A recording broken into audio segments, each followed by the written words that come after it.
Welcome to Behind the Black Curtain, an inspiring podcast that follows the story of Nikki Rowland's incredible journey. Join Nikki as she inspires other single women and single moms to be courageous and continue to persevere through their own life journey. Together, we will learn from Nikki's success and struggles as we create a tribe of women committed to finding freedom from their past, purpose in their present, and unlocking the potential for the future. Welcome to Behind the Black Curtain. Hey babes, welcome back to Behind the Black Curtain. It's your girl Nikki, and in today's episode we're going to deviate from talking about all the juicy tidbits of my past, and I want to bring you guys back into my current reality and just fill you in with what's been going on with me, give you a little update with how I've been coping with this whole situation. And I'm doing this because the reason that I started this podcast is because of this journey that I am currently on. So let's get into today's episode right now. For those of you that may not know, maybe you haven't listened to the first episode yet. And if you didn't, sis, I'm gonna need you to go back and do that. But if you don't know, I lost everything that was connected to my name within 7 months' time. And with that happening, I had to then move in with my ex-husband and our boys. And that is where I am currently at. When that whole process happened, I went through so much emotional ups and downs, so much fear, so much anxiety, and then having to move in with my ex-husband where one, now I no longer have my own place, which I've had for years, and I love that. Two, I'm in a home with a man that I used to be married to, and it's kind of weird because he does his own thing, I do my own thing. He's dating. I just got my heart broken, y'all. That's a story for another day. But your girl is good, trust. But we both are living completely different lives, and it's just awkward for me. There's peace in the home. There's no tension. There's nothing like that. I have nothing to worry about. But again, I don't have my own space, and it's kind of painful. So with that being said, I'm dealing with so many challenges right now. I really feel like I am on a emotional roller coaster. I have days where I get up and I'm the baddest chick, okay? I am the baddest one out here. Now I ain't got my own place, but I'm the baddest one. And on those days, I get up, I am so productive. I'm getting so many things done. I feel so good about myself. I feel like I look good. I feel like things are about to change for me any minute now. Like my faith is on a level 1000, right? And I can have days like that. And then literally like the next day I will wake up and don't even want to get out of bed. I am just looking at what reality is and what is in front of me. And I can't see past that. And so I am struggling with holding on to my faith. I am struggling with believing everything that God has told me is coming for me, because this is not a fight that I've been in a couple weeks or a month or two, okay? Baby girl, I'm going on almost a year now. And yes, I've been provided for the entire way. No, I didn't have to live on the street or end up homeless, or I never went a day where me and my kids didn't know how we were going to eat. Nothing like that. But this situation that I am in is very uncomfortable, and I've been going through this process for so long that my faith is like wanting to step out on me too. Like my faith wants to chuck the deuces on me like everything else did. And so that is a constant battle for me. I have days where I will get up and I will do my routine because, you know, I'm a mom, and moms, y'all know how it is. We could be going through these emotions and we know how to get up and wash our face, take a shower, get dressed, and just act like we're okay because we don't want our kids to worry. And I have mornings where I just go through that routine where I feel very much robotic.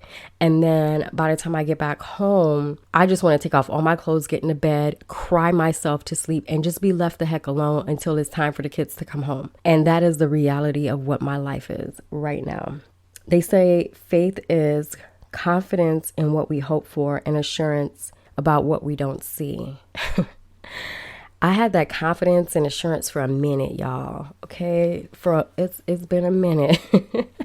And then it's like, all right, now I don't really see nothing happening. Like, I don't see things happening that would make me feel like, all right, sis, like things, that turnaround is right around the corner. That breakthrough is right around the corner. I'm not seeing that. And so holding on to this for so long, especially I'm pretty much alone. My ex-husband, yeah, we live in the same home, but when I tell y'all we do our own thing, we do our own thing. So this man has no idea of the emotions that I even go through. He has no idea.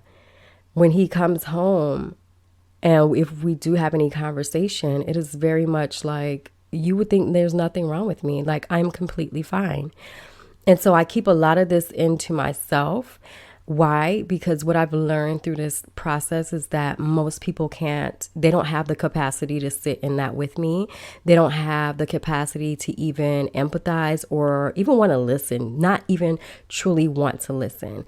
I have learned that a lot of people that were connected to me or are connected to me, it is more from a selfish stance. And so people are so used to Nikki being the one to be there for them all the time. Nikki being the strong one, Nikki being the one to give you advice, to comfort you, to tell you, girl, you're going to make it. You're going to be fine. Like, oh, you went through this, girl. Let me tell you about my story and I'm going to tell you how you can make it through. They're used to standing on my shoulder in an aspect of emotionally. When you're needing someone to help you feel strong and build you up again, I'm that girl. But now I'm in this position where I can't do that for you anymore because, baby, I'm over here weak as heck and I want somebody to help me. Like, I'm trying to find somebody to help boost me up. And what I'm realizing is people are not seeing that. I've been getting dragged for so long, and it's like for some people, it just doesn't click that, yo, this is probably freaking hard for her. People don't sit back and think like, yo, if I was in this situation, I don't even know how I'd be making it right now, right? It's an automatic because I know Nikki as that strong woman. My mind stays as Nikki is that strong woman. She's okay. And so I still get people that will call and just dump on me. Dump on me meaning just talk about themselves and their lives and so on and so forth. I'm like, I don't have the capacity for that right now. My mind is so stuck on how the heck do I get out of this situation? My mind is so stuck on why am I still in this space no matter what I do? I don't have time to even listen to anything else right now. And it is really hard to find people that can hold space for you. And so again, I'm fighting to hold on to my faith because I feel like I'm walking through this process blindfolded. I can't see. I really feel like I'm blindfolded on this faith walk. And I don't have a choice but to get up every day and put one foot in front of the other, because if I don't, then what, you know? So that's where I'm at right now. I don't know how long this process is going to take. And that's what makes it even more scary. That's what makes it even more frustrating, because I just don't know. I don't know. So because of all of that, of course, it is affecting my mental health. And I had decided to just go ahead and get a therapist. Now, I've had a therapist before, probably like 2 years back.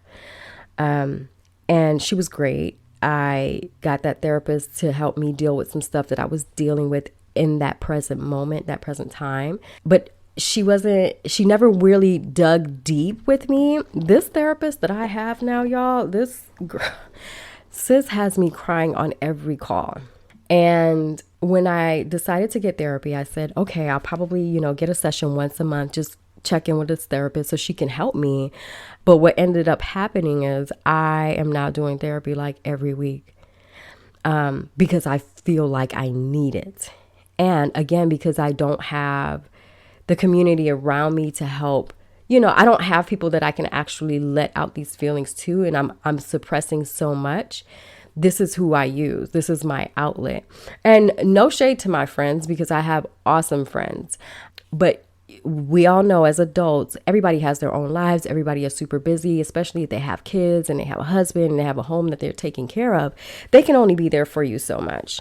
So with this therapist, though, she decided like, we're going to dig all the way in, sis. We're going into the childhood and we're going through everything.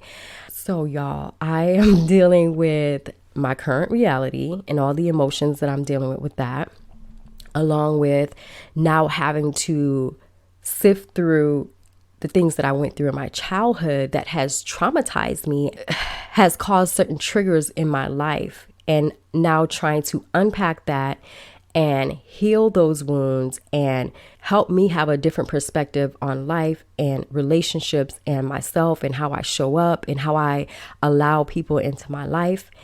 And it's a lot. It is a lot. I love it. But anyone that has ever done any work on themselves, any form of healing, you know it's work. It's not easy. It's painful, to be honest. It is painful. My therapist had said to me that majority of the people will not go through a percentage of the traumatic events that I've gone through in my lifetime. And I thought that was crazy. During our first session, she said to me that I have gone through one traumatic event after the other, and I did not take any time to feel or heal. And now everything is compounded on top of each other. And then within this last year, everything that's happened to me, it's like the cherry on top. She said to me, the fact that I am not allowing myself to feel, and I've kept in things for so long. She's like, your cortisol is probably extremely high, and it can cause all kinds of things. Like you can end up with a heart attack. And I'm like, oh, girl, that's not what I want. But she's right. I never took the time to heal during these events. Like it was one thing after the next. And it was a mindset of, okay, we have to keep going. We can't sit here. Okay, we have to keep going. Yeah, I might cry a little bit in the moment for like 5-10 minutes, but then I got to shake it off and I have to keep moving, right? Because you got to be tough, right? At least that's what I was telling myself. But now that we're doing the work, there's just so much that's coming up, and she's forcing me to feel my emotions. Y'all, I have never cried this much in my life, and so hard. Like tears feel like raindrops coming out of my eyes, like not even exaggerating. Big tears just dropping out of my eyes. But it feels so good to let this out. And so I recommend therapy to anyone that may be going through something traumatic, or even if whatever it is, if you feel like you need therapy, sis, go get that therapy. So beyond therapy, my relationships are they're where we live is pretty far out, so I'm not even close to like my best friend anymore, and that used to be like part of what gave me peace during the day. I really just feel really secluded, like isolated from the world. And that just adds on to the whole emotional roller coaster, right? I just feel really disconnected from everyone right now. And my circle has gotten smaller during this time, which I am completely fine with. I am someone that have no problem letting people go. Like if you want to go, bye. Not to sound cold or anything, but it's just like I'm okay with releasing people out of my life because honestly, I've never been someone that felt like I needed to have a crowd of people around me. I can have 2 or 3 friends or one best friend and I'm good, because all I want to know is that whoever is around me, they are around me for genuine reasons, that these people actually care about me and I am safe around them. I am safe with them. I can love on them freely without being taken advantage of, and they can do the same with me. So my circle has gotten smaller during this process, but again, I'm okay with that. I'm just very protective of my space. I have days where I don't want to talk to anyone though. And I'll have days where I'll have friends like text me and, they're just trying to talk about their day or whatever. And I don't want to hear it.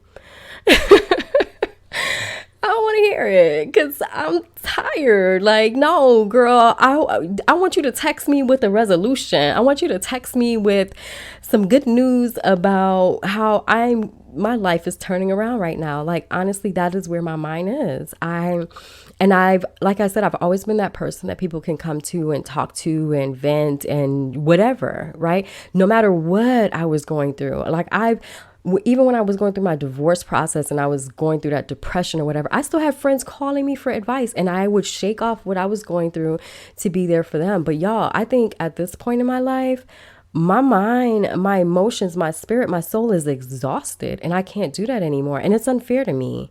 When do I get my turn to process what I'm going through without having to worry about helping everyone else? So I do have days where I just don't want to talk, or I just shut the world out. I'm not on social media. I ain't on nothing. I am in my own world because there's enough going on and running through my own mind. So I've had to learn some self-care techniques along this way. And one of them is getting therapy. And I absolutely love it. And I'm going to share these techniques that I'm using. So if y'all want to grab a pen and paper, y'all can write this down in case you're going through some stuff right now, or if you know someone that's going through some stuff right now. These are nothing magical, but these are things that have been helping me along the way. So speaking to my therapist, again, there's no shame in therapy. I know for a while, like, therapy was looked at as like something's wrong with you and it's for crazy people. And right now, our society, we are in a space where it's like the in thing to do, which is kind of cringe for me. I don't like anything that's like the in thing to do. I be like, no, I don't want to do it. But therapy is different. And I really suggest this for anyone that has gone through things where it is affecting your emotional state, your mental state of mind. It is affecting your relationships. Do this for you, not for anyone else. And if you're embarrassed about it, or if you have people around you that are like trying to make you feel some type of way, like something's wrong with you if you do therapy, just don't tell them. You ain't got to tell nobody your business. Keep it to yourself, sis. But get it if you need it. And I'm going to say this really quickly. A couple things. I know the Black community and the Christian community, there still seems to be a stigma with therapy because Black people, we were taught to keep everything in the home, in the family. Don't nobody need to know your business. And with Christians, it's a lot of them still believe that if you believe in God, you just need to pray and lean in on God and you're good. No. Black people, part of the reason a lot of us are walking around depressed and sad and frustrated and just whatever you're feeling in life is because we're holding so much in. We feel like we have to hold everything in, and you don't have to. Like, release that and find a safe space where you can express how you're feeling, because what you're going through and how you're feeling matters. It matters. So there's nothing wrong with therapy.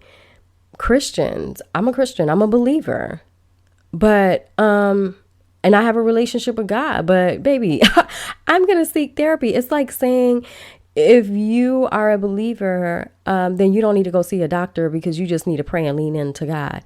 If you are a believer, then you don't need to go to the dentist because you just need to lean in and pray to God. Like, nah. We go to the dentist for our dental health. We go to the doctor for our physical well-being. And you go to a therapist for that mental health so you can stay sane. So I just wanted to insert that right there. But again, seek a therapist or a counselor or a coach, whatever it is that you feel like you need. Or if you have someone that you can actually go and talk to and they have the time to sit with you and allow you to feel what you're feeling and, give good advice, then use whatever resources you have. I've been allowing myself to feel, and I think this is so amazing. This has been so amazing for me.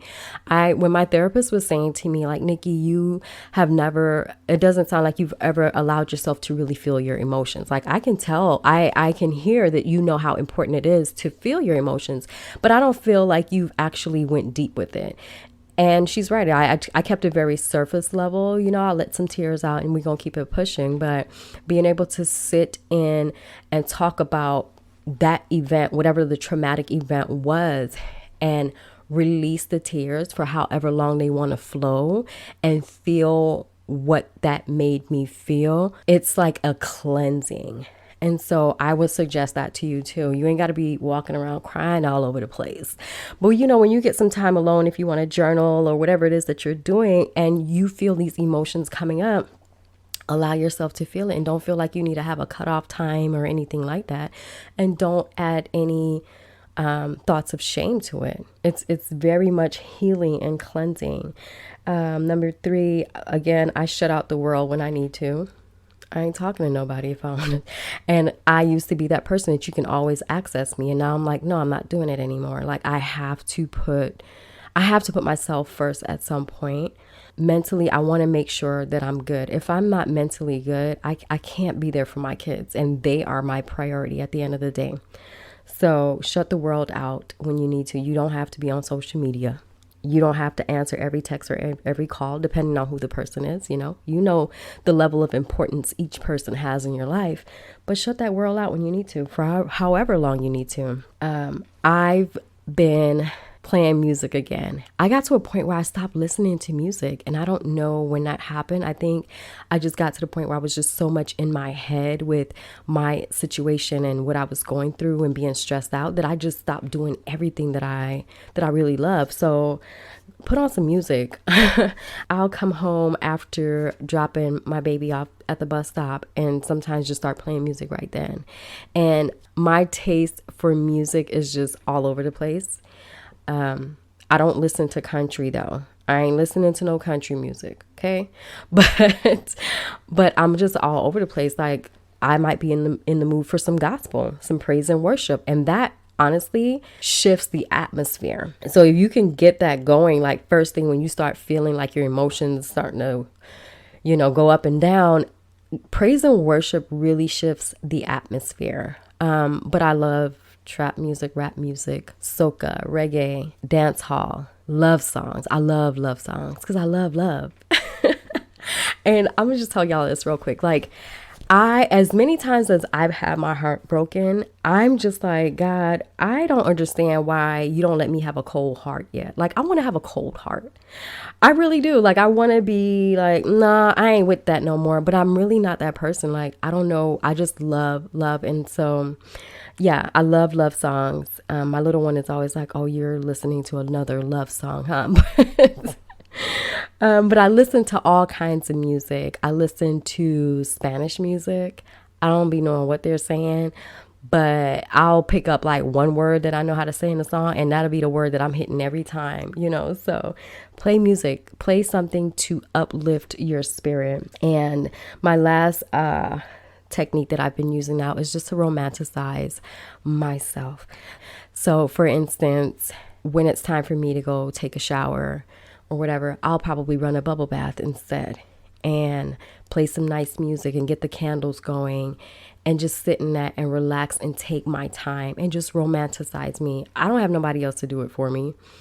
And it's okay to do that for yourself. It's okay to take time to love on yourself, to caress yourself, to remind yourself that you are worthy of all of these things, despite what life is giving you right now, despite who is around or who has left. You still deserve this. So romanticize your life, however that looks like for you. I love to buy myself roses.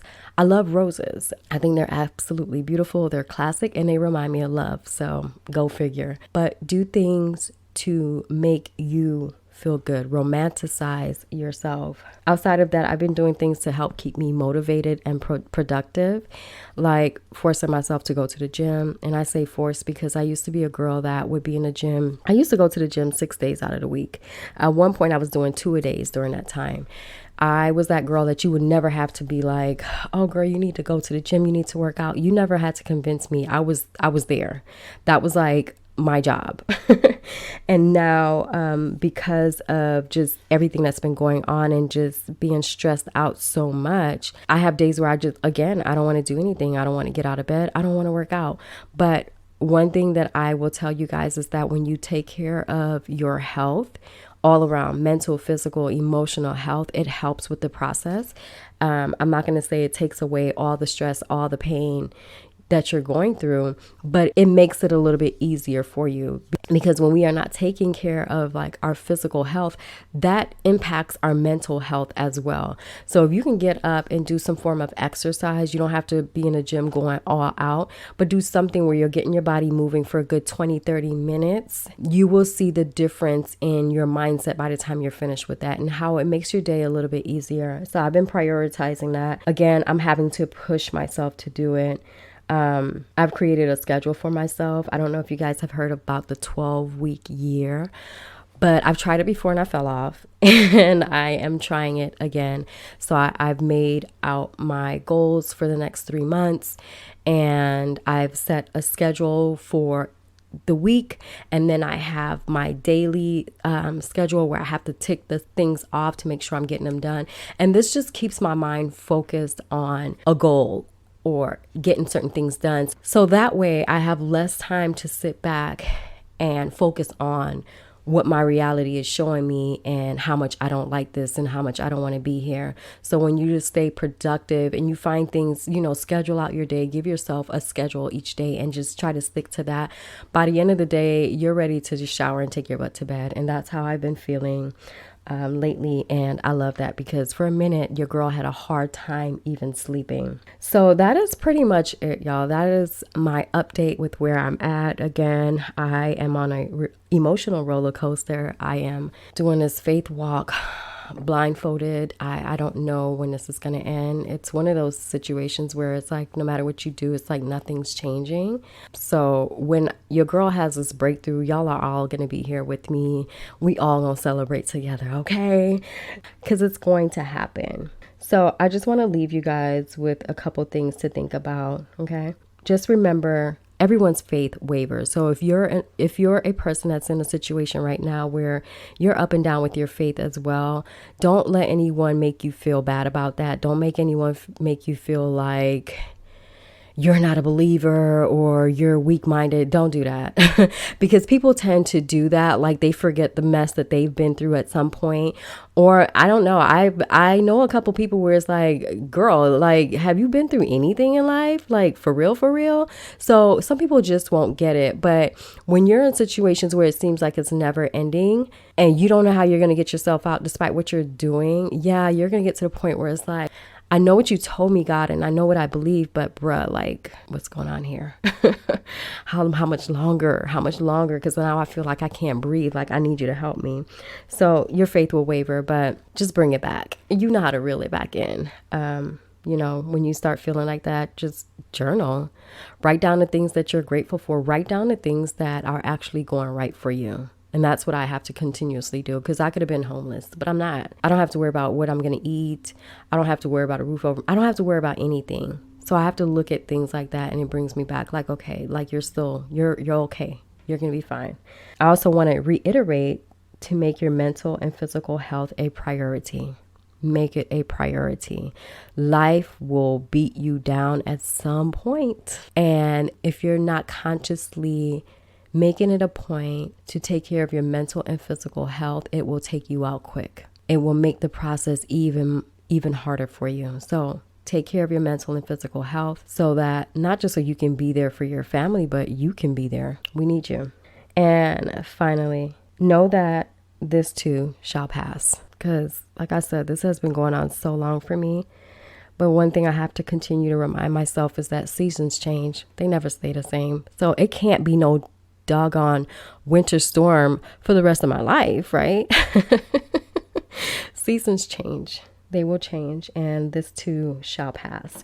All right, ladies, so that's it for today's episode. You definitely want to tune in next week when I start sharing the story about how I low-key got deported out the country with my kids for 9 months, y'all.